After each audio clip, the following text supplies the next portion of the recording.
Certo. Vamos lá, vai lá. Olá, pessoal, boa noite. Sejam todos bem-vindos à nossa última, porém não menos importante palestra.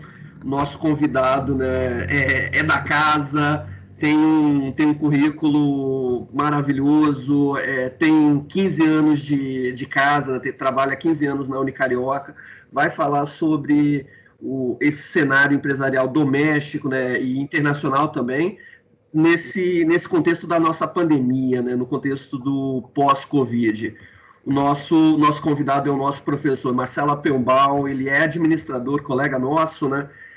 Só abrindo um parênteses aqui, ontem comemoramos o nosso dia do administrador, para quem eu não dei parabéns ontem, sinta-se homenageado. Esse evento, né, os 2 dias aí de semana de gestão, é dedicado a vocês. O professor Marcelo Appenbaum, ele, além de administrador, ele possui várias pós-graduações, possui o MBA em Marketing pela FGV em 99, o MBA em RH pela PUC, daqui do Rio, em 2006, é mestre, né, fez o mestrado em Economia Empresarial em 2004, possui um outro MBA em Gestão Empresarial pelo IBMEC, e isso na parte de gestão. Na parte educacional ainda fez mais pós-graduações em docência pela UCAM em 2005, é nosso professor desde 2005, e detalhe, além de toda essa formação teórica, trabalha no mercado de energia, trabalha no segmento de energia desde 2006, com desenvolvimento de atividades na área de comercialização de combustíveis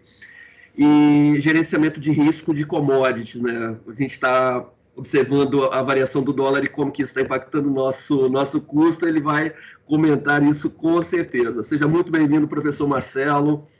Fique à vontade. Tá legal. Obrigado. Obrigado, professor Ricardo. Obrigado, Ayala, pelas palavras muito carinhosas, gentis. É um orgulho aqui estar com vocês, com todos os alunos. Eu, antes até de começar, queria perguntar para todos, eu acho que o Ayala está me ouvindo bem, o Ricardo também, mas os alunos estão conseguindo ouvir legal. Só para ouvir de vocês um ok, se o volume da minha voz aqui está bem silêncio, onde eu estou, bem tranquilo, eu acho que dá para a gente começar numa boa, tá?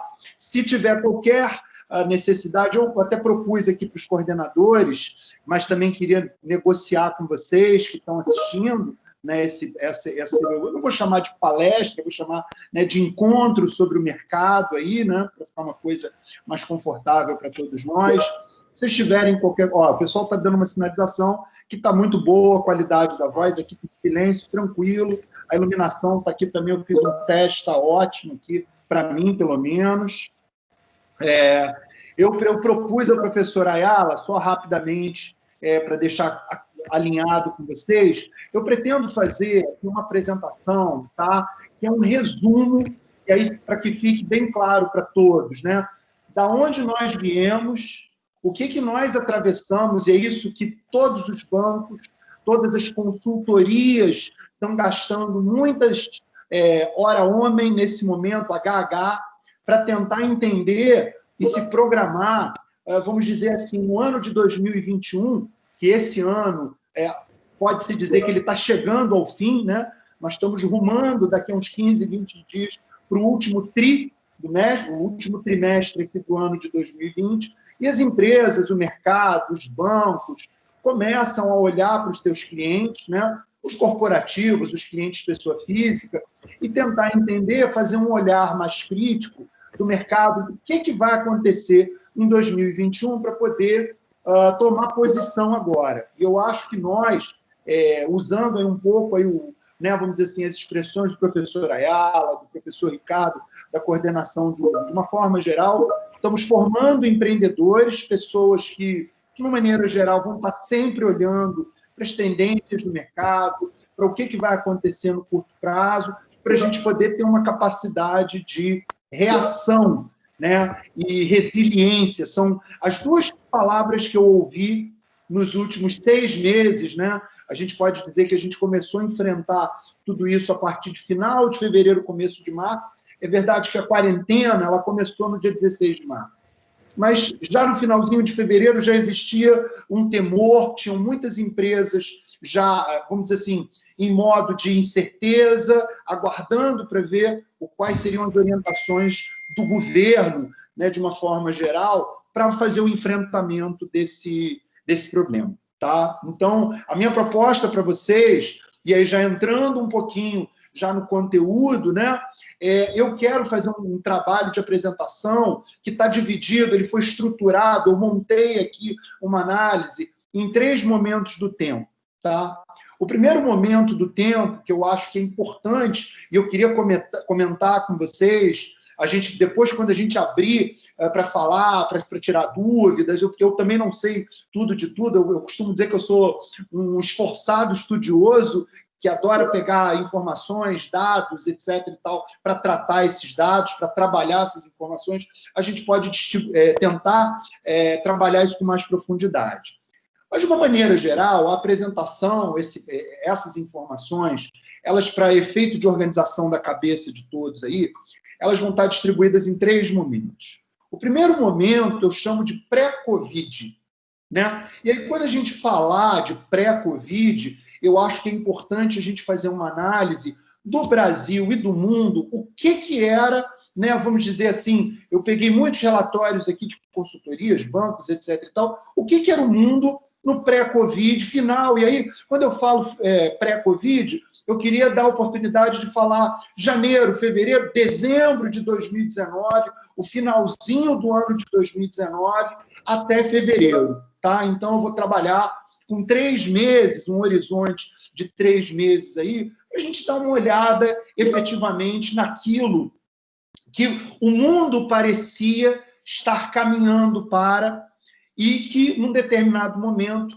essa trajetória ela foi rompida. Tá? E tem muitas consultorias que começaram a tentar produzir relatórios no mês de março, eu vou comentar isso, alguns exemplos de algumas consultorias que colocaram informações no mercado, eu quero partilhar isso com vocês, e depois, rapidamente, revisitaram essas informações, revisaram essas projeções, e a gente praticamente ficou meio perdido nisso, né? Na sequência, eu vou entrar nesse bloco que eu chamo de pandemia. Tá? Eu acho que não teve um outro nome melhor para a gente atribuir do que esse conceito pandêmico aí, né? Na verdade, foi um temor muito grande, um sofrimento generalizado, né? E que muitas vezes ao redor do mundo, eu vou comentar isso também com vocês, promoveu uma dicotomia que muitas vezes a gente teve diversas reportagens, vamos dizer assim, apresentando essa dicotomia e sendo mais claro nessa divisão de opiniões entre cuidar da saúde, cuidar da economia, preservar empregos, o que fazer, né? O mundo inteiro assistindo, de certa forma, com milhares de ações para todas as direções, para tentar, vamos dizer assim, enfrentar o caos. Tá? Então, esse é o momento que eu chamo de pandemia.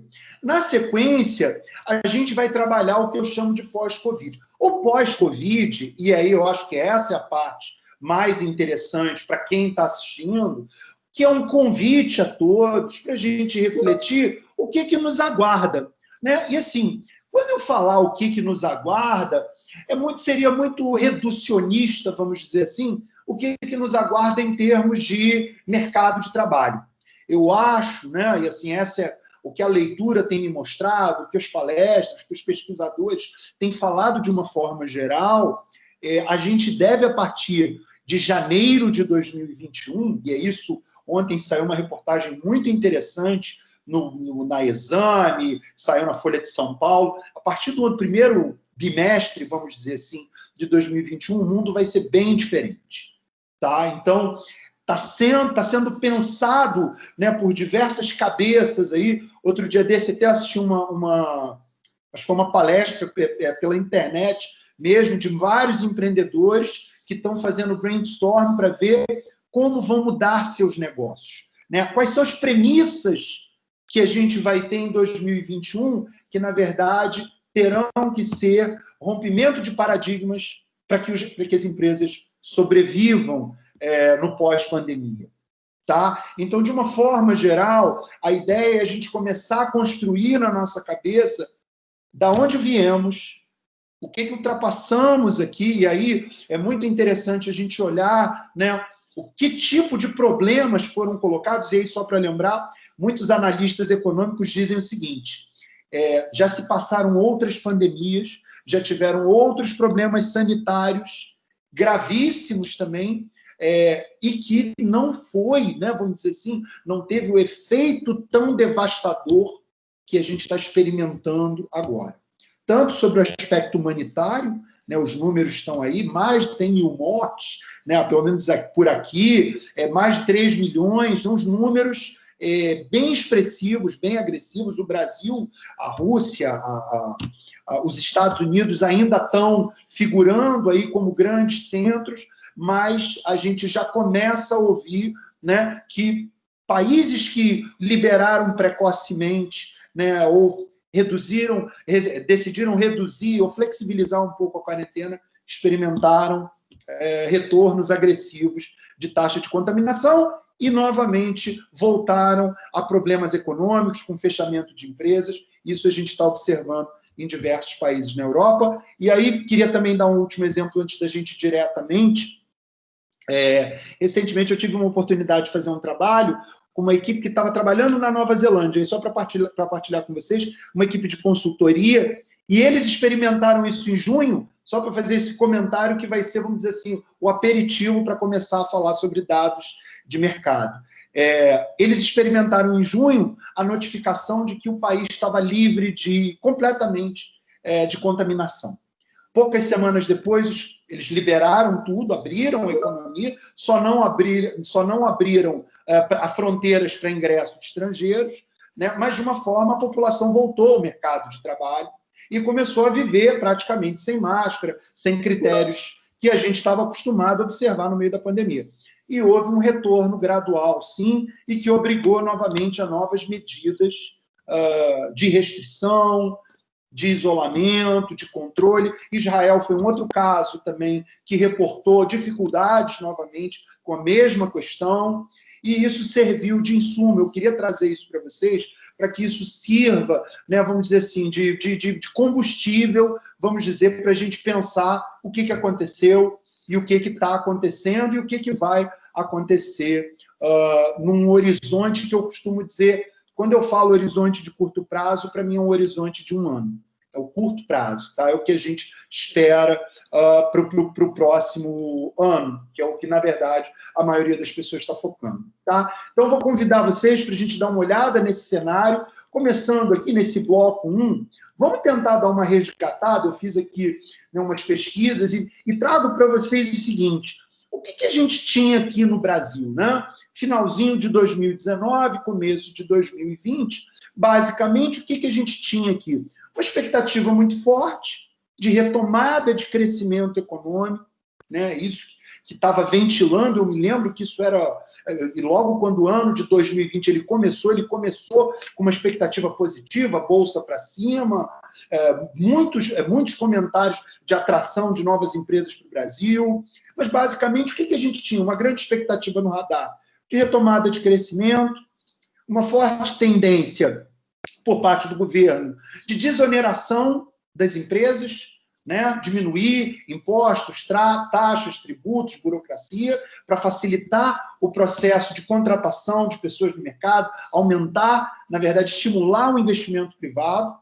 Por outro lado, a gente tinha também outras iniciativas para reduzir o tamanho do Estado, né? O que significa dizer isso? Diminuir a interferência do governo em atividades econômicas, né? E tudo isso, qual era o grande objetivo? Que pelo menos era o que estava se falando, né? Sem entrar no mérito aqui, se isso ia funcionar ou não, né? Mas, enfim, a mensagem que se passou 2019, 2020 era o seguinte: precisamos colocar o país numa rota de quê? Direcionamento do país para o mercado privado. Então, a gente vai fazer do país, né, literalmente, uma economia de mercado, com ideia de meritocracia dentro das empresas, forte presença da iniciativa privada e gradual retirada, né, da intervenção governamental na economia. Tá? E aí eu queria lembrar para vocês 2 pontos que chamaram a atenção e que foram um debate, lugar comum, costumo usar essa expressão, foi lugar comum em 2019, que deram essa sinalização para a gente. A primeira foi a reforma trabalhista e segunda, a reforma da Previdência. Isso teve presença em todos os reportes econômicos de mercado, de empresas que contrataram, né, vamos dizer assim, macrotendências, relatórios de projeção de vendas, estabilidade econômica, viram esses 2 pontos que foram trabalhados em 2019 como pilares. Está até aqui no artigo dizendo, foram pilares para quê? Para dar uma sustentação para os investidores que quisessem vir para cá. Né? Eu me lembro claramente, no final de 2019, já na reta final, a gente ouviu em um som bem alto, né, que o Brasil precisava fazer todos esses ajustes, né, para que ele pudesse ser atraente para o capital estrangeiro. Então, basicamente, né, o que a gente tinha? Era esse o setor, era esse o segmento, era esse o cenário, né, que a gente termina o ano de 2019 e começa 2020. E aí começa 2020. Em 2020, só para lembrar para vocês, daqui a pouquinho eu vou passar... Pessoal, só está um barulho aqui, Ayala. Pessoal, tudo bem? Quem está entrando aí, deixa o microfone fechado, a câmera fechada também, para a gente evitar ruído, tá bom? Obrigado. Ok, obrigado, porque fez um barulhão aqui, eu não sei o que tinha acontecido. Peço desculpas aí. Mas, continuando. Então, assim, termina o ano de 2019 e começamos o ano de 2020. O ano de 2020, já retomando, ele foi um ano marcado por muitas expectativas. Eu quero mostrar para vocês o começo do ano, os dados, eu já vou comentar eles com vocês, os dados eram animadores, a Bolsa começou para cima, né, um sentimento de bom, né, vamos dizer assim, o dólar, a princípio, não tinha apresentado uma desvalorização tão absurda quanto ele está agora, o real frente ao dólar não tinha apresentado uma desvalorização tão absurda quanto ele está agora, mas a gente já estava trabalhando com um dólar mais alto, que era o quê? Um grande estímulo para exportação.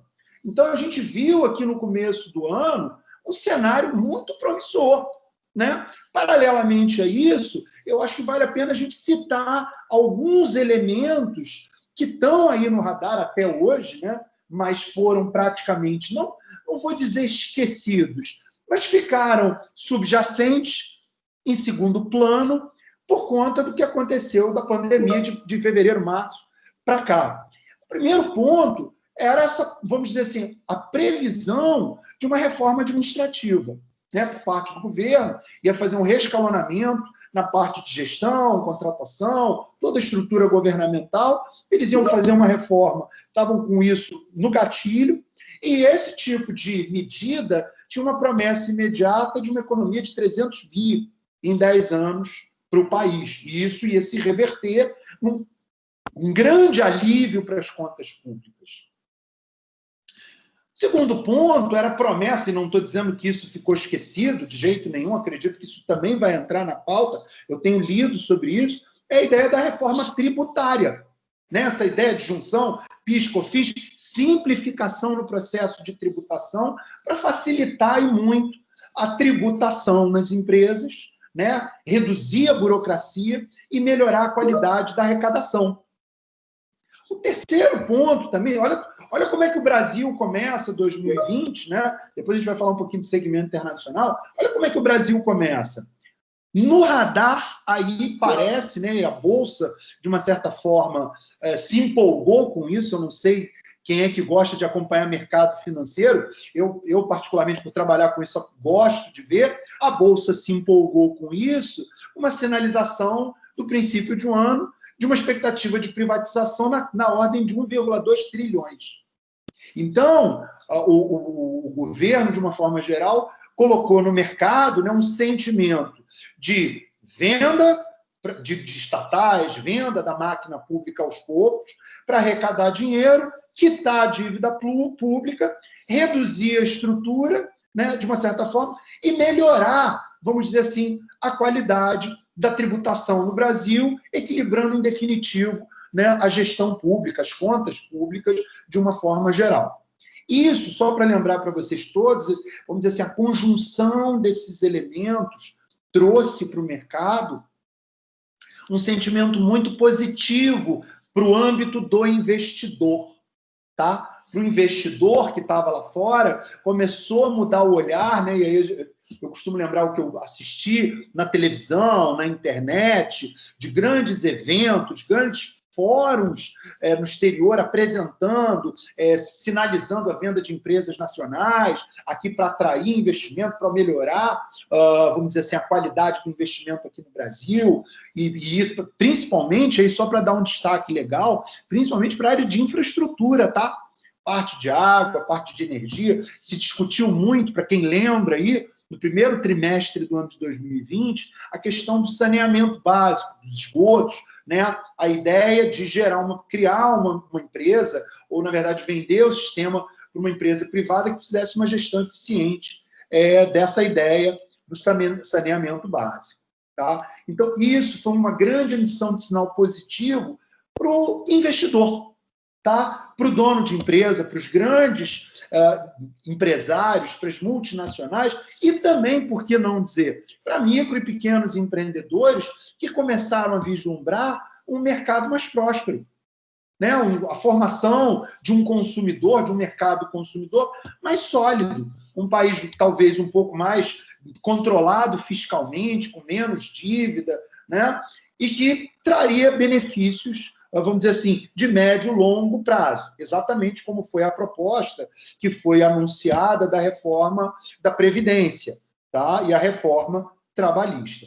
E aí, só para dar um highlight para todo mundo, eu não sei se a maioria de vocês, ou alguns de vocês, tem curiosidade de acompanhar dados, indicadores interessantes de mercado. Só para fazer um retrato aqui para vocês, fiz uma puxada em termos de gráficos antigos, olhando para o passado. O dólar, em janeiro, ele estava na faixa de 4,05, 4,06. A gente estava lá naquele momento onde não existia essa ameaça tão grande, né? Já se falava, eu costumo lembrar isso, né? Já haviam casos, né, pipocando, aparecendo ali na China, mas o mercado ainda não estava, que a gente costuma dizer, em transe, totalmente histérico, totalmente acuado com o que viria nos meses de março e abril.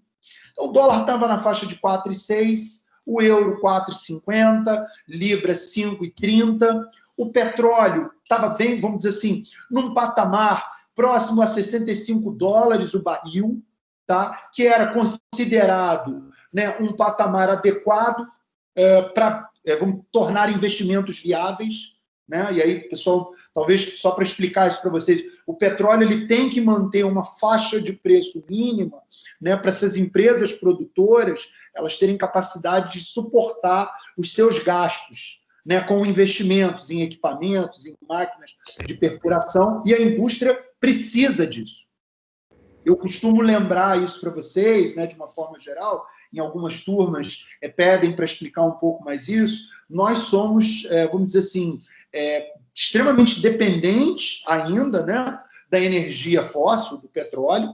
Eu acredito que ao longo do tempo isso vai diminuindo, nos próximos 20, 30 anos isso vai reduzir bastante, com outras alternativas, mas até hoje nós temos uma grande dependência. Então, a parte de produção industrial, sustentação econômica, ela fica muito atrelada ao valor do petróleo, principalmente o petróleo quente. Deixa eu só fazer Você falou, tocou aí no petróleo, né?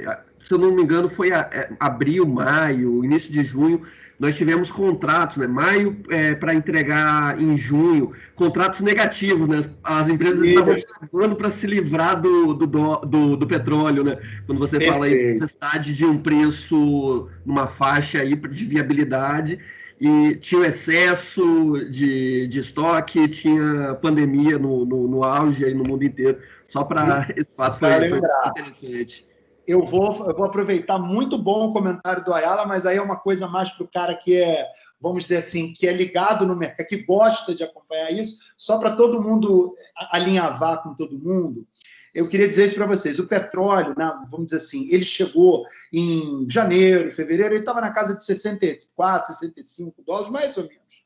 Em abril, que foi o mês, que eu costumo dizer, né, o mês mais agudo da crise, né? O desastre começou em março, abril foi o agudo, foi a crise mais profunda, e quando a gente fala crise mais profunda nas expectativas das pessoas. A gente tinha o WTI, que não é o petróleo Brent, mas é um WTI, que é um contrato futuro de petróleo, que ele é utilizado nos Estados Unidos, ele chegou a registrar valor negativo na Bolsa. E isso foi uma coisa praticamente nunca vista, a primeira vez na história, tá, da operação desses contratos. Porque o que aconteceu? E aí, só para deixar claro, o contrato futuro do petróleo nada mais é do que um compromisso daquela pessoa que comprou o contrato em receber ou entregar uma determinada quantidade daquele commodity. Quando você comprou e precisava, vamos dizer assim, receber, os tanques já estavam lotados, a produção industrial parou, os estoques ao redor do mundo lotados, porque já não tinha mais onde enfiar, porque a produção caiu, o consumo caiu, tudo caiu. As pessoas, os investidores, de uma maneira geral, desesperados para desovar estes contratos e não ter que entregar fisicamente, saíram vendendo seus contratos até em preços negativos, ou seja, o cara pagou, vendeu a menos alguma coisa. Ele comprou a 20, 30 dólares e aceitou a vender a menos 10 para não ter o fardo de ter que entregar. Tá? Então, isso foi vamos dizer assim, um evento muito interessante, e não só para lembrar, não ter como entregar e não ter como receber, porque isso era um outro problema também. Eu não tinha como entregar, muitas vezes, e também não tinha mais onde enfiar produto. Você imagina, eu já estou com meus estoques lotados aqui e eu estou com posição em contrato futuro, o que eu vou fazer? Onde eu vou guardar esse petróleo que supostamente eu estava comprado num contrato futuro e alguém vai me entregar? Então, esse foi a grande problemática que aconteceu. Foi uma situação, na minha visão, muito interessante de se ver, né? O mundo inteiro acompanhou esse problema de ter quantidade de contratos futuros de energia, de petróleo, e se livrar daquilo com preços negativos para poder ter que desovar, e a pessoa não ter como fazer para receber, acabou vendendo a preços totalmente negativos no mercado. Na mesma onda, e aí continuando, o Ibovespa aqui no Brasil, já que a gente falou, o dólar a 4,6, o euro 4,50, a libra 5,32, petróleo 68, mais ou menos. Tudo isso em janeiro, tá? Mundo em janeiro. E o Ibovespa aqui surfando uma onda de alta de 117 mil pontos. Tá? Então, assim, estamos com mais ou menos ali, você pegar os gráficos, a gente estava numa expectativa muito boa, o mercado para cima, uma visão, que eu costumo dizer, bem construtiva no médio prazo, muitas empresas crescendo, geração de emprego de uma forma geral. Então, isso era o que nós tínhamos até então. E no âmbito internacional, o que tinha, vamos dizer assim, atordoando, né, vamos dizer assim, de uma certa forma, ou aparecendo de uma forma muito significativa no mercado internacional? Duas coisas, eu não sei se o pessoal lembra. A primeira, que está prevalecendo até hoje, que está trazendo ruídos no mercado até hoje, que é o conflito comercial entre os Estados Unidos e a China. Isso hoje tem trazido uma ameaça muito grande de retração econômica global. Se houver realmente esse conflito, e ao longo do ano tiveram várias sinalizações desse conflito, fechamento de embaixada de ambas as partes, retaliações de ambas as partes. Isso começou lá em janeiro, mas era muito brando, não tinha se acirrado, e até ambas as partes sinalizaram uma agenda de encontros, né, para amenizar essa situação. Afinal de contas, esse é um ano eleitoral nos Estados Unidos, a maioria das pessoas sabe do que está acontecendo, né? Existe uma pressão muito grande em âmbito eleitoral nos Estados Unidos, e eu não sei se o pessoal, todo mundo lembra, mas a gente teve um problema de queimadas na Austrália, né? O mundo inteiro se penalizou, e foi uma coisa muito triste de ver, destruiu, né, vamos dizer assim, boa parte lá da parte deles de natureza, houve uma comoção muito grande, isso ocupou o noticiário econômico. A Austrália chegou a fazer vários pronunciamentos se dizendo aberta para investimentos, para negócios, apesar de todas as dificuldades que aquilo ali estava gerando em termos de efeito de economia, de turismo, etc. Tá? Muito bem. Continuando, só um minutinho, pessoal, vou dar uma pausa aqui, só um segundo, por conta do barulho. Peraí. Fica à vontade, Marcelo. Só um segundinho. Fica à vontade. Só um segundo, tá, pessoal, que o professor Marcelo já retorna.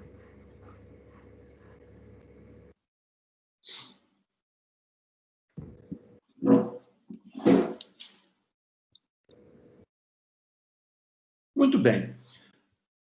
Isso daí, só para lembrar, pessoal, era vamos dizer assim, um cenário muito claro do que estava apontando antes do processo da pandemia, tá? E aí, só para lembrar vocês, infelizmente, a partir do dia 16, porque todos aí lembram, o mundo começou a oficializar, na verdade, o declínio, né? Vamos dizer assim, a chegada da pandemia de uma forma oficial, porque durante muito tempo já se sabia que isso estava acontecendo em vários lugares aqui, no Brasil, no mundo, em diversos países, mas não havia, né, uma orientação formal em relação a isso. E a partir do mês de março, na metade do mês de março, a gente começou a ver que vários países do mundo começaram a dar esses dados, apresentar informações graves sobre contaminação e morte, etc. E tal. E aí eu vou passar para vocês, né, um resumo aqui, são basicamente uns 7, 8 dados que eu queria compartilhar com vocês, que é fruto de uma análise, um relatório que eu estou produzindo aqui para entregar, que fala sobre o efeito econômico, né, desse processo. Então, só para lembrar para vocês, uma frase que eu acho que é interessante que foi tirada aqui. O PIB mundial tem contração de menos, assim, terá a maior contração desde a Segunda Guerra Mundial. O mundo, né, ela deve apresentar uma contração na ordem de menos 3,8%. As maiores economias, né, que vão, isso no ano de 2020 por conta da pandemia, as maiores economias que vão puxar isso são China e Índia. Tá? A taxa de desemprego ao longo de 2020, nesse ano da pandemia, ela chegou a 19%. No ano anterior, a taxa de emprego, estou falando no mundo, ela ficava em torno de 8%, 9%.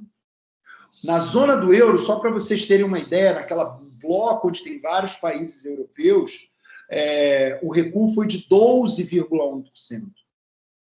E aí, quando a gente fala de zona do euro, só para lembrar, isso impactou diversos países, né? Como, por exemplo, Espanha, que registrou menos 18,5% de retração, Portugal, menos 14%, França, menos 13%, Itália, menos 12%, números aproximados, tá? Bélgica, menos 12% também. Outros dados aí interessantes para a gente olhar, no segundo trimestre, estou olhando bem, eu estou tentando fazer um recorte temporal, pessoal, para a gente entender esse período que a gente viveu. Olha aqui, PIB dos Estados Unidos desabou 32% no segundo trimestre. Foi a queda mais brusca em 70 anos. Na China, que muitas pessoas falaram, não, a China tem um crescimento robusto, eles vão sair mais rápido desse problema. Só para lembrar aqui, ó, dados oficiais, a produção industrial da China tombou 13,5% no primeiro trimestre de 2020. Primeiro bimestre de 2020. Tá? São dados oficiais aqui. Bom, e aí eu acho que vale lembrar aqui, ó, acho que algumas coisas interessantes que me chamou muito a atenção. Eu fiquei pensando no período da pandemia, como é que alguns segmentos iam sobreviver a tudo isso. Um dos setores que eu achei, que eu pensava comigo mesmo, né, porque, por exemplo, setor de serviços, etc., talvez pudesse sobreviver com entregas, delivery e tal. Mas, por exemplo, bens de consumo, de uma forma geral, imagina a venda de automóveis no Brasil, nesse período. Né? Foram 4, 5 meses. Só para dar um dado interessante, produção de veículos no Brasil voltou aos níveis da década de 1950, em abril desse ano, que a gente estava falando aí, Ayala, o abril foi o momento mais drástico de toda a pandemia. Foram vendidos 1.847 unidades. A queda foi de 90%. Eu estava acompanhando, Marcelo. Eu acompanho o setor automobilístico de perto e, por acaso, eu tinha solicitado. Eu viajei no dia 12, no dia 13 de março, para comprar o carro. Aí, dia 16, a gente parou, né?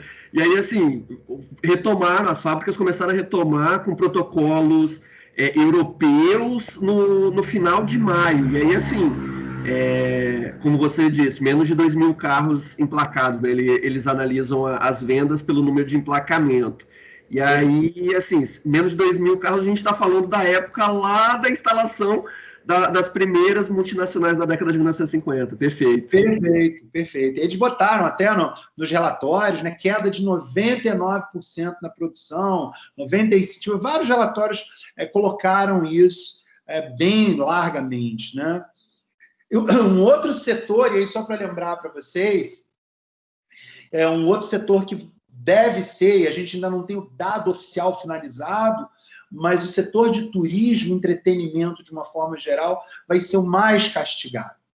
Tá? Por quê? Por conta fechamento de fronteira e isolamento social, lockdown, problemas culturais aqui que vão aparecer, receio, né, cultural, que eu digo assim, existe aí um sentimento muito forte de receio na mobilidade das pessoas. Ainda não há, vamos dizer assim, uma tranquilidade, existe obrigação de utilização de máscara, etc. Então, o turismo, nesses primeiros, abril, maio, junho, esse trimestre, foi muito afetado. A expectativa é que, de no mínimo, né, vamos dizer assim, um recuo de 30% no ano de 2020.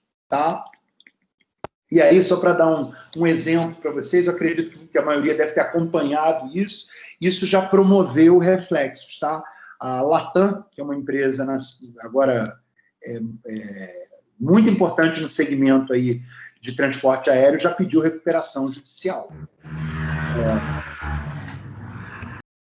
Então, sobre o aspecto econômico, só para lembrar, a gente teve uma queda estúpida no setor de veículos, PIB, uma queda muito forte, produção industrial na China muito forte, nos Estados Unidos, o PIB dos Estados Unidos também retraiu, na zona do euro a situação ficou gravíssima, a taxa de desemprego alcançou, sei lá, 19%, foram números, assim, extremamente assustadores, vou dizer. E no espectro social, a gente observou uma mudança muito forte, né? A gente começou a experimentar uma coisa que poucas vezes, eu não me lembro, né? Eu já tenho uma idade, sabe, vou fazer 50 anos, eu não lembro de ter passado por isolamento social. Eu não vi isso em outros momentos do tempo. Experimentar né, vamos dizer assim, eu estou falando aqui no espectro social, a ideia do lockdown, fechamento total aqui das empresas, só ficou aberto, né, de uma forma geral, os segmentos aqui de primeiríssima necessidade. Hospital, médico, comida, o resto tudo ficou aí praticamente fechado. Então, no âmbito do espectro social, a gente experimentou uma grande mudança. Uma mudança no comportamento, de como a gente ia, né, interagir, de como é que a gente ia se mobilizar ou se movimentar dentro desse contexto novo. Paralelamente, ainda teve, só para lembrar isso para vocês, um outro evento que eu também não tinha presenciado, fechamento completo de fronteiras. Né? A gente viu, acho que de uma forma geral, o mundo fechou suas fronteiras. Rapidamente a Europa fechou, rapidamente os Estados Unidos bloqueou também, a Ásia Pacífico também, Austrália, Nova Zelândia, diversos países ali daquele contexto, naquela região do Pacífico também fecharam, e assim, o mundo virou um lugar isolado. Cada pessoa dentro da sua bolha, torcendo para isso, de certa forma, reverter, mas sem nenhum tipo de expectativa no curto prazo. Então, no âmbito econômico, a gente já fez vamos dizer assim, uma análise do que passou, no âmbito do espectro social também, e no âmbito político, né? Eu acho que vale lembrar, a primeira vez que a gente experimentou uma despesa, né? Vamos dizer assim, eu não vou te chamar de despesa, um gasto governamental muito forte, foram 254 bilhões de reais, que foi o custo total dessa operação, chamado auxílio emergencial. Tá? Esse auxílio emergencial foi fundamental, para a sociedade como um todo, manteve aí diversas pessoas que estavam muito próximas de linha de pobreza, tinham perdido seus empregos, precisavam se manter no meio do momento onde que as empresas todas começaram a demitir, encerrar as suas operações, fechar, e aí vale lembrar, só para lembrar isso para você, já tem estudos, acho que é legal compartilhar com os alunos, tem estudos muito legais agora mostrando qual foi o efeito em termos de fechamento das empresas. E Marcelo, só um dado, 1 mês de pagamento do auxílio emergencial é suficiente para pagar 1 ano do Bolsa Família, dado montante, né? Se o Bolsa Família, desde a década passada, já fez teve uma ajuda, né, na questão de distribuição de renda, essa questão do auxílio emergencial aí veio para literalmente colocar comida na mão de pessoas que na casa de pessoas que passariam fome e, infelizmente, teriam ainda mais complicações, né? Perfeito. Foi muito interessante. Eu acho que vale a pena comentar o seguinte, você comentou muito bem, né? O auxílio emergencial, ele, de uma forma, salvou e ao mesmo tempo, colocou em xeque essa ideia de teto de gastos, o governo tentar reequilibrar suas finanças, etc. Mas não teve jeito. Mudou, a gente costuma dizer, mudou completamente a direção daquilo. Por isso que eu comecei lá de trás para a gente pensar o mundo pré-Covid, né? E o que a gente teve já de uma maneira geral? Olha os reflexos aí. No mundo, os bancos centrais, Estados Unidos, Europa, começaram a criar, né, essa ideia, negociar estímulos para evitar quebradeira em geral, para evitar demissão geral, para evitar um forte fluxo migratório atrás de empregos, etc., o que desorganizaria muitas vezes as economias, né? Então a gente teve bancos centrais ao redor do mundo tentando ajudar, dar estímulos, de certa forma, né, para que os países sobrevivessem a esse pedaço. A relação dos Estados Unidos se deteriorou com a China, né? Por quê? Porque os Estados Unidos começou uma retórica de que a China seria culpada por essa pandemia. Eu não sei se vocês chegaram a ler isso. O Trump, diversas vezes, não acusou diretamente, acho que acusou até. Ele atribuiu... Culpou, sim, laboratórios lá. Ele acusou essa crise. Desenvolve vacina. Exatamente, que isso foi uma coisa praticamente premeditada e para poder tomar vantagem no mercado, tá?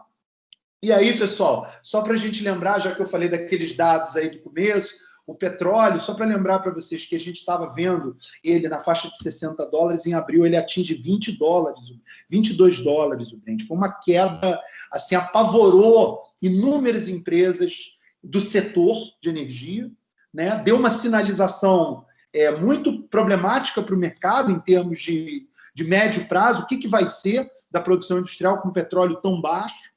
Tá? Essas empresas que produzem petróleo não se sustentariam no médio e longo prazo com esse petróleo nessa faixa de preço. Começa a existir no mercado, e é uma coisa legal a comentar, uma aversão a risco. E aí eu acredito que todos tenham acompanhado, porque isso afeta o nosso dia a dia, começa a se perceber o quê? Uma disparada de moeda americana. E aí o dólar começa uma trajetória, né, ascendente explosiva e termina, só para vocês verem, aqui no Brasil a relação dólar-real já está em 5,40. Tá? Então, assim, houve abriu, né, vamos dizer assim, muito fortemente essa correlação, traduzindo uma aversão, né, eu costumo dizer, essa aversão do risco, sai todo mundo correndo para comprar moeda americana, para ter portabilidade, se movimentar, sair das bolsas, né, para de investir em bolsa de valor, sai, né, vende suas posições em ações e começa a correr para a moeda. E aí, paralelamente a isso, o dólar dispara, as bolsas despencam, começa a surgir um sentimento, que esse que foi a marca aí dos últimos 3 meses, né, de grande aversão a risco. Se eu pudesse resumir tudo isso em uma frase, eu acho que essa seria a melhor, né? Um recrudescimento muito grande dessa aversão a risco, ativos de risco. E, por outro lado, com esse petróleo tão baixo, que sinalizou em abril, né, ninguém sabia para onde ia, a OPEP, que é o, né, vamos dizer, o cartel que controla a oferta de petróleo do mundo, começa a fazer esforços gradativos de corte de produção para tentar reequilibrar oferta e demanda de petróleo, manter o petróleo num patamar, vamos dizer assim, razoável, para que possa se continuar a investir na produção de energia. Tá? E agora, pessoal, eu vou entrar mais na parte mais final do que aconteceu, que eu acho que essa é a parte mais interessante, que toca aqui para a gente, né? O pós-pandemia. Né? Eu costumo dizer, vamos tentar ver mudanças comportamentais. Não vou querer entrar tão profundo nisso por uma questão mais de tempo, mas assim, o que a gente viu? A gente viu uma mudança cultural muito forte com a chegada do teletrabalho. As empresas, de uma forma muito rapidamente, absorveram isso, né? Se prepararam. Eu costumo dizer, muitas empresas tiveram que trocar a roda da bicicleta com ela em andamento, e foi feito isso. Né? Tanto foi que o mercado se readaptou. Está saindo agora muitas notícias falando do que é um novo padrão normal. E aí cai de novo naquela... O que é um novo normal? Será que as pessoas vão ter que, durante alguns anos, ter que usar máscara, restringir mobilidade, trabalhar à distância, evitar eventos sociais? Isso foi uma mudança que a gente viu.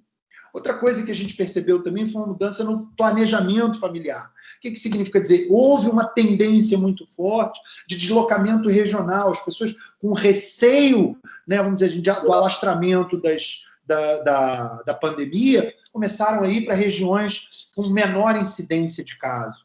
E isso mudou um pouco a geografia econômica, né? Pessoas saindo de muitos centros urbanos, tentando ir para cidades, vamos dizer assim, com menor incidência. Isso mudou também o olhar das empresas.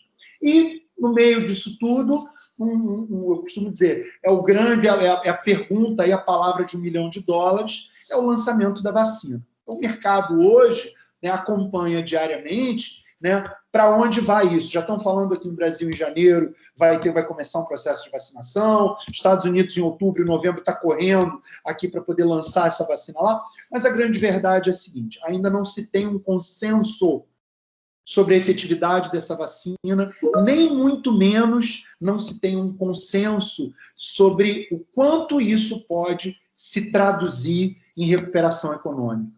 Tá? A gente ainda não tem muito isso claro. Eu queria praticamente já mais no finalzinho. Oi, pode falar. Essa semana, na terça-feira, nós tivemos a suspensão dos testes, né, pela vacina muito bem da Universidade de Oxford, né? Aí uma implicação quase que imediata foi uma queda brusca do valor das ações do laboratório que está desenvolvendo. Veja como que há uma expectativa muito grande para que os principais laboratórios, as principais universidades desenvolvam e entreguem uma vacina já testada em todas as suas fases, mas um caso, né, uma pessoa, uma mulher que estava lá no grupo, que não era nem recebia placebo, ela recebia a vacina em si, e ela teve problemas encefálicos, enfim, tem uma complicação, e aí você interrompe algo natural nos testes, só que nós tivemos que acelerar abruptamente, né? E continuamos na expectativa. Perfeito, e é isso que você acabou de falar, ela só me trazer novamente esse conceito de volatilidade. O mercado vai ficar com esses bumps aí, né? Com esses tropeços de mistura de sentimentos aí em relação ao que vai acontecer no curto prazo. Tá? Eu queria, só para fechar, encerrar, né? E que eu acho que assim, o que a gente tem, fazendo um resuminho aqui das expectativas aqui, do que devem acontecer já nos próximos meses, no pós-pandemia, tendências pós-pandemia. Falando no espectro social, a gente deve ter, né, vamos dizer, uma tendência muito grande para um novo consumo virtual. Né? O que significa dizer isso? O e-commerce vai ocupar cada vez mais espaço nas nossas vidas, não tem jeito. Tá? Os números dizem aqui que vai dobrar de 5% para 10% a participação no Brasil do e-commerce. A gente deve ter um movimento muito grande de descentralização dos consumidores, isso é fato. né, vai ficar mais espalhado, porque as pessoas, ao longo desse tempo, se movimentaram, foram para outras regiões, procurando mais segurança. Vai haver, naturalmente, tudo isso já está sendo apresentado de forma clara, né? Vai haver uma maior preocupação com saúde e qualidade de vida. O teletrabalho está trazendo essa promessa, né, de uma forma geral, né, que você vai ter um pouco mais de conforto, um pouco mais de liberdade, um pouco mais de flexibilidade para programar a sua vida. E, principalmente, a gente vai ter uma flexibilização desse conceito de local de trabalho.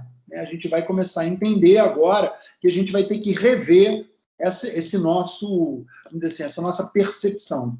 No âmbito econômico, eu acho que assim, seria talvez um pouco, vamos dizer assim, presunçoso sair trazendo dados de fato, mas eu acho que a gente pode acreditar numa retomada gradual, né? A gente já está vendo aqui, ó, né, só para sinalizar aí, saiu uma notícia que os Estados Unidos, a partir de segunda-feira, dia 14, deve começar a flexibilizar a entrada de brasileiros no continente americano, tá?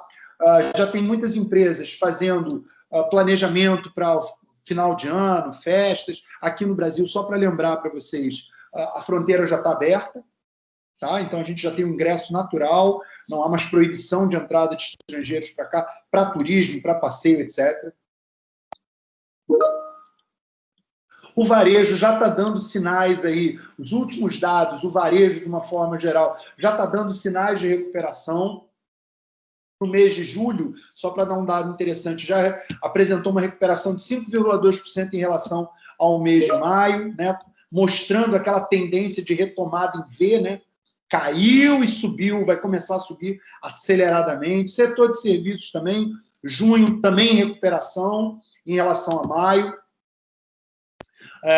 Os aeroportos, só para lembrar para vocês, olhando esses dados de aeroportos, os aeroportos também estão sinalizando recuperação, mas só para lembrar, a malha ainda está deficiente. Os aeroportos, por exemplo, no caso de Guarulhos, estão operando com 50% do patamar antes do Covid, mas já estão retomando as operações.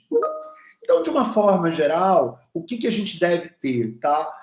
Me perguntaram assim, qual é a sua visão para o curto prazo? Não vejo uma retomada em V em todos os setores. O que é retomada em V? Uma aceleração muito drástica de consumo. Não vejo isso, até porque boa parte da população perdeu seus empregos. Tá? Vejo uma retomada gradual, vejo o setor de serviços aos poucos retomando, vejo uma forte presença ainda do governo até o começo do ano que vem, com políticas de auxílio emergencial, com políticas para preservação do salário. E, basicamente, vejo ainda um mercado temeroso. Tá? Eu acho que eu acho que a pedra filosofal para a gente entender de fato qual o timing dessa recuperação vai ser no momento onde for lançado uma vacina, e não só uma, mas como o mercado vai receber, né, esse tipo de medida. Será que o mercado vai aceitar, né, que foi produzida uma vacina num tempo recorde, e as pessoas falam que isso é uma grande desconfiança, né, do efeito, se isso pode gerar efeitos adversos aí na população.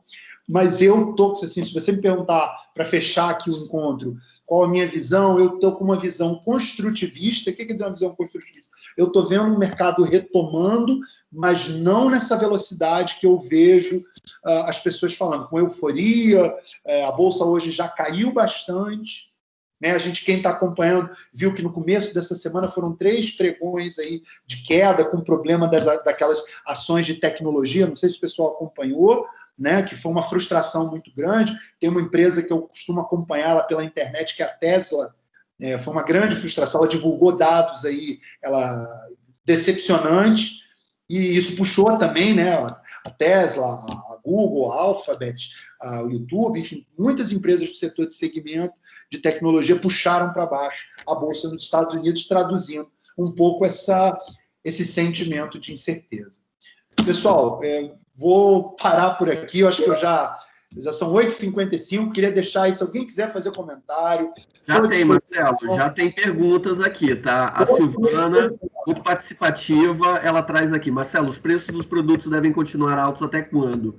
Quanto tempo você acha que leva para a economia do país voltar a se equilibrar? Obrigado, Silvana, pela participação. Boa pergunta aí. O que a gente está vendo agora, uma disparada nos preços de alimentos, talvez, que a gente está acompanhando, eu percebi, foi uma surpresa muito grande, quando a gente voltou da pandemia, todos os serviços, de uma forma geral, eles aumentaram de preço. Por quê? Porque houve uma retração de demanda muito grande, as empresas precisam recuperar margem, espaço. Só que isso é um problema de, vamos dizer assim, o cachorro está correndo atrás do rabo. Esse preço alto desestimula, na verdade, o consumo, afasta o consumidor, e o consumidor está ficando, nesse primeiro momento, muito ligado aos bens de primeira necessidade, ao consumo de alimentos, aos serviços essenciais. Tem dados que mostram aí de serviços não essenciais estão sofrendo, muitas empresas fecharam. Eu acredito, só para ser sincero com vocês, uma recuperação de fato robusta a partir do segundo semestre de 2021. A Rafaela traz aqui uma outra pergunta, mas o setor alimentício não teve tanto prejuízo. Alguns setores mais, outros menos, né? Pois é, mas o supermercado, boa pergunta para ela, mas lembra do seguinte, houve uma queda generalizada. Eu sei que as pessoas continuaram a comer, mas mudou, vamos dizer assim, a cesta. Né? As pessoas, quando começaram a se desempregar e perderam ocupação no mercado, perderam renda, salário, começaram a mudar o mix daquilo que era necessário. Muitos restaurantes, só para dar esse dado aí para você, Ayala, muitos restaurantes aqui da Zona Sul, da Barra, de áreas nobres, caras do Rio de Janeiro, eles fecharam as portas porque não suportaram ficar 4 meses sem receita. Então, e não iam conseguir também passar para o consumidor um aumento explosivo aí, para compensar esse déficit de 3, 4 meses. Marcelo, tem outro comentário. Quando você falou assim, né, no seu fechamento aí da questão da insegurança, do risco, estava vendo uma reportagem semana passada sobre a vacinação, né? E aí, um especialista, se eu não me engano, da Fiocruz, trouxe a informação que, assim, a partir do momento que nós tivermos a vacina, tem toda a questão da produção, da logística para distribuição, né? E aí entra uma parte da logística até não tão nova, mas assim, que vem ganhando importância em grandes eventos, em grandes desastres, que é a logística humanitária. A gente tem que levar a vacina lá para Roraima, lá para o Oiapoque, né? Ou para o Chuí, enfim, para os mais diversos campos. E nós nunca fizemos uma vacinação em massa de 100% da população. Nós tivemos, em 2009, 2010, foram 66 milhões de pessoas vacinadas na SARS. Se eu não me engano, foi SARS ou foi outra doença. Então, é um outro desafio, né, dentro dessa questão do risco e da insegurança. Olha, a gente está contando com uma vacina que ainda não está pronta, em teste no mundo inteiro, em várias universidades, laboratórios, mas que a gente vai ter um outro desafio, é vacinar todo mundo, que nós não fizemos ainda. Perfeito. E isso daí, só para lembrar e chegar mais perto do final, isso gera mais incerteza para investidores, para quem está preocupado com demanda, entendeu? Tem alguém que está aparecendo mais perguntas aí. O Fabrício trouxe outra aqui, né? Devido ao benefício do governo, será que não foi uma estratégia para gerar lucros? Eles não iriam dar dinheiro sem um retorno? Não, lucro, assim, eu acho que a ideia do governo em promover o auxílio emergencial, eu acho que não teve nenhum, naquele momento, foi uma ajuda mesmo humanitária, porque você ia fome, ia morrer desnutrido, não tinha ia morrer de fome. Quantidade de calorias ali para passar o seu dia, né? E aí, assim, como você apresentou brilhantemente, questão do teto, né? Dos gastos, olha, colocou-se em xeque, inclusive. Vamos manter essa premissa, né? Ou não, olha, esquece teto de gasto, vamos manter nossa população viva. Já temos muitas mortes por causa da própria doença, inclusive, né? Pois é, não, e dizem aqui também o seguinte, durante um bom tempo, vale a pena dizer isso, né? As outras doenças e os outros problemas sociais, eles ficaram, de certa forma, em segundo plano, porque havia uma urgência, vamos dizer assim, em escala assim, nacional, do que ia ser feito com boa parte da população que não tinha acesso a crédito, que não tinha poupança. Isso foi apresentado aí em vários reportes mostrando o que vai ser feito com essa camada.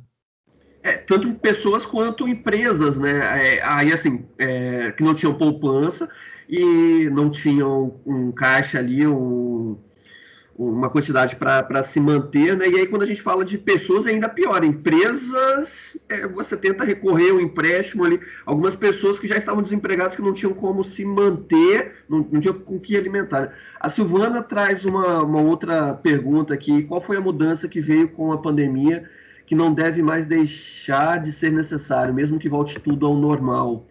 Olha, na minha opinião, a grande mudança que vai ficar no pós-pandemia é a mudança comportamental. Eu acho que, assim, foi como a gente comentou, tendências como teletrabalho, trabalho à distância, comércio virtual, mudança de postura, da cultura, né, vamos dizer que no Brasil, em relação a essa ideia do aprendizado, da comunicação, da entrega de valor, né, quando você está dentro de uma empresa, tudo isso vai ser alterado, na minha opinião. Porque eu estou dando um exemplo aqui de uma empresa que eu estava lendo profundamente, que é o XP, né, o Banco XP. A XP já vai migrar, ela já comentou isso. Ela pretende migrar as operações todas dela para home office, para trabalho em casa. Os analistas vão ter o atendimento com os clientes tudo à distância. Então, eu acho que isso vai produzir efeitos, sim. Entendeu? A gente vai começar... Um pouquinho antes do início da palestra, né, a gente comentou, eu, você e Ricardo, essa questão, né, do home office era um pouco mais desenvolvida em São Paulo e que chegou no mundo inteiro, no Brasil, no Rio de Janeiro. E aí, assim, tem uma questão de conforto e bem-estar, né? Pessoas que moram na Zona Oeste, na Zona Norte, na Baixada, que perdiam horas, já chegavam cansados, né, no trabalho. Tem até estudos econômicos, assim, quanto que o Brasil perde com problemas logísticos, né?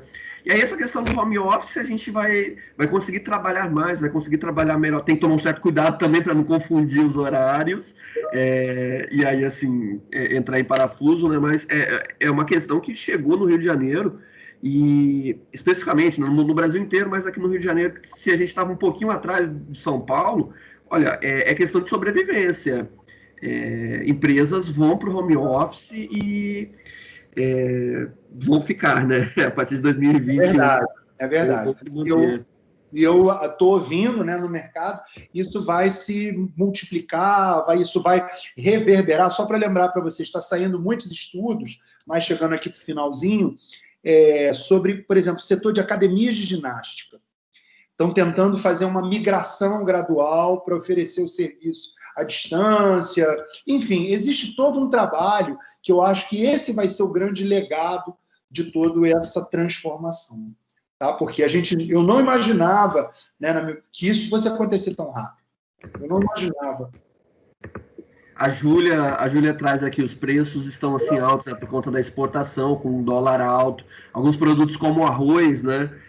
Nós tivemos aí um acréscimo de quase 20%, né? 19, alguma coisinha ao longo do ano, né? Nos 9 meses aí, o Fabrício, os preços subiram. Enfim, tem muitos agradecimentos aqui. Poxa, eu que agradeço ao pessoal.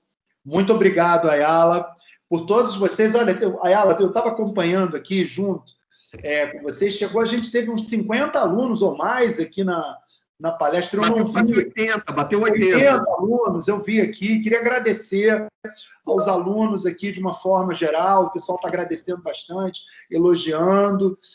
Desculpa, só para lembrar aqui, eu estou na minha casa, às vezes a luz aqui, eu tenho picos de luz, a internet não é perfeita. Acontecem esses eventos que eu acho que todos vocês já devem estar acostumados no meio do negócio. Por mais eu estou com a casa ali, tocou o interfone, a gente tem que sair, para tudo, pelo amor de Deus. É o novo normal, né, Marcelo? É o novo normal. Nas aulas, no trabalho nas empresas, a gente está no home office, está sujeito a isso. Hoje, a gente estava no início da primeira palestra, na tarde, né, de aluno para aluno.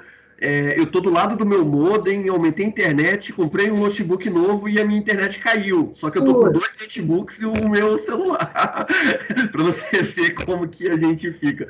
Mas, assim, para a gente encerrar, gostaria de agradecer, né?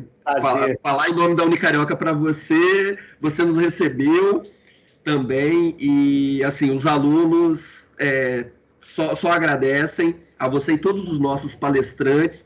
Eu mandei uma mensagem aqui para a Ana, né, para saber se ela queria fazer o encerramento, mas eu acho que acho que ela não está online aqui, mas, assim, em nome da Unicarioca, eu gostaria de agradecer a todos os palestrantes, você, Marcelo, como nós falamos, né, o último, porém não menos importante, fechando com chave de ouro, os alunos aí com uma participação excelente. Tem gente assim, espero, não lembro se foi no início dessa palestra, acho que foi, né, o pessoal, eu estava até desanimado um pouquinho nos estudos, né, dessa mudança aí do remoto, mas com essas palestras, espero que venham mais eventos. Pessoal, podem contar com a gente vai trazer. A Semana de Gestão, ela está no calendário no mês de setembro por causa do Dia do Administrador, né? Vocês podem ter certeza que todo mês de setembro vai ter palestra e eventos, palestras, mesas redondas, cafés remotos, né? Cafés virtuais.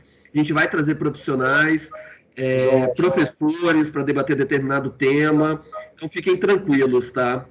Beleza. Mais uma vez, muito obrigado, Marcelo. Um prazer. Por favor, eu queria só pedir um último favor antes de encerrar. Se possível, já a live a palestra foi gravada, me manda o link, eu queria depois ver. Tá. Eu vou encerrar a gravação agora, e aí vamos fazer os downloads e a gente vai disponibilizar para todos os alunos. A gente vai fazer um banco de vídeo, e a gente já comentou isso na terça-feira ainda, né? Finalizando assim, terça tarde, vamos fechar a organização, né, para começar efetivamente na quarta. A gente já definiu, vamos fazer um banco com todos os vídeos, tá? As do YouTube já estão no próprio site da Unicarioca, mas as nossas pelo Teams. Cada um, o Ricardo, a Ana, que organizou que ela estava mediando, eu que mediei as minhas, do Ricardo, cada um vai fazer seu download e a gente vai compartilhar isso com todos os alunos. Fica tranquilo, tá bom? Então, pessoal, muito obrigado. Não, pode deixar. Obrigado. Pessoal, gostaria de agradecer a participação de vocês. Sem vocês, nós não somos nada, tá bom? Grande abraço, tudo de bom. Se chegando dúvidas aqui, comentários, a gente tem acesso ainda aos chats, né? E fiquem tranquilos, tá bom? Quem precisar, só para facilitar também para você, eu estou vendo uma colega falando se tem algum contato ou vídeo, pode me escrever, manda mensagem para mim pelo Applebaum, né? Vou botar aqui, deixa eu botar aqui no grupo aqui para quem quiser. Pode colocar o seu e-mail institucional aí. Isso, ó. Não tem problema, tá? Então, pode mandar perguntas e quem precisar, pode escrever à vontade, a gente está aí para orientar. Ok, Marcelo, muito obrigado. Alunos, muito obrigado. Vamos descansar. Amanhã é sexta-feira, mais uma semana. Enfim, Unicarioca, tamo junto, ok? O que precisarem, contem com a coordenação. Obrigado. Um abraço. Valeu, pessoal. Sextou, Alex. Sextou. Abração. Tchau, tchau. Vou parar a gravação aqui. Isso aí. Tchau, tchau.